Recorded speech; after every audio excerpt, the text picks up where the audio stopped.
شروع اللہ کے نام سے جو بڑا مہربان نہایت رحم والا ہے۔ سچ مچ ہونے والی، وہ سچ مچ ہونے والی کیا ہے؟ اور تم کو کیا معلوم ہے کہ وہ سچ مچ ہونے والی کیا ہے؟ وہی کھڑکھڑانے والی جس کو سمود اور عاد دونوں نے جھٹلایا، سو سمود تو کڑک سے ہلاک کر دیے گئے، رہے عاد ان کا نہایت تیز آندھی سے ستیہ ناش کر دیا گیا۔ خدا نے اس کو 7 رات اور 8 دن ان پر چلائے رکھا۔ تو اے مخاطب، تو لوگوں کو اس میں اس طرح ڈھائیں اور مرے پڑے دیکھے جیسے کھجوروں کے کھوکھلے تنے، بھلا تو ان میں سے کسی کو بھی باقی دیکھتا ہے؟ اور فرعون اور جو لوگ اس سے پہلے تھے اور وہ جو الٹی بستیوں میں رہتے تھے، سب گناہ کے کام کرتے تھے۔ انہوں نے اپنے پروردگار کے پیغمبر کی نافرمانی کی تو خدا نے بھی ان کو بڑا سخت پکڑا۔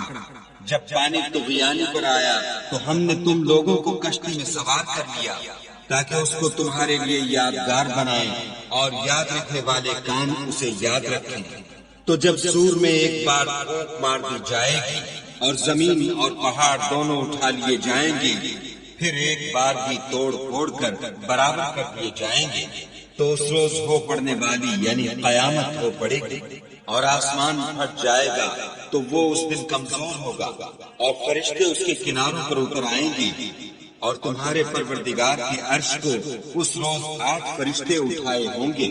اس روز تم سب لوگوں کے سامنے پیش کیے جاؤ گے اور تمہاری کوئی پوشیدہ بات چھپی نہ رہے گی۔ تو جس کا اعمال نامہ اس کے داہنے ہاتھ میں دیا جائے گا، وہ دوسروں سے کہے گا کہ لیجئے میرا نامہ اعمال پڑھیے، مجھے یقین تھا کہ مجھ کو میرا حساب کتاب ضرور ملے گا۔ پس وہ شخص من مانے عیش میں ہوگا، یعنی اونچے اونچے محلوں کے باغ میں جن کے میوے جھکے ہوئے ہوں گے۔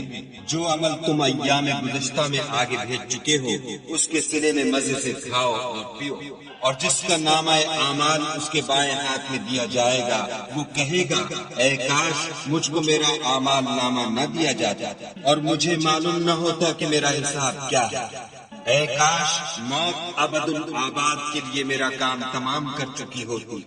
آج میرا مال میرے کچھ بھی کام نہ آیا، ہائے میری سلطنت خاک میں مل گئی۔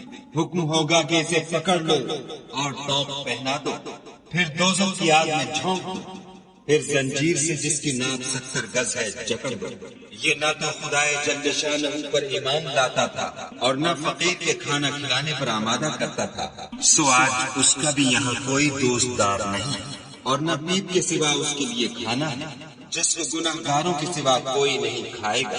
تو ہم کو ان چیزوں کی قسم جو تم کو نظر آتی ہیں اور ان کی جو نظر نہیں آتی، کہ یہ قرآن فرشتہ عالی مقام کی زبان کا پیغام ہے اور یہ کسی شاعر کا کلام نہیں، مگر تم لوگ بہت ہی کم ایمان لاتے ہیں، اور نہ کسی کاہن کے مزخرفات ہیں، لیکن تم لوگ بہت ہی کم فکر کرتے ہو۔ یہ تو پروردگار عالم کا اتارا ہوا ہے۔ اگر یہ پیغمبر ہماری نسبت کوئی بات جھوٹ بنا لاتا تو ہم ان کا داہنا ہاتھ پکڑ دیتے، پھر ان کی رگی گردن کاٹ ڈالتے، پھر تم میں سے کوئی ہمیں اس سے روکنے والا نہ ہوتا۔ اور یہ کتاب تو پرہیزگاروں کے لیے نصیحت ہے، اور ہم جانتے ہیں کہ تم میں سے بعض اس کو جھٹلانے والے ہیں۔ نیز یہ کافروں کے لیے موجب حسرت ہے، اور کچھ شک نہیں کہ یہ برحق قابل یقین ہے۔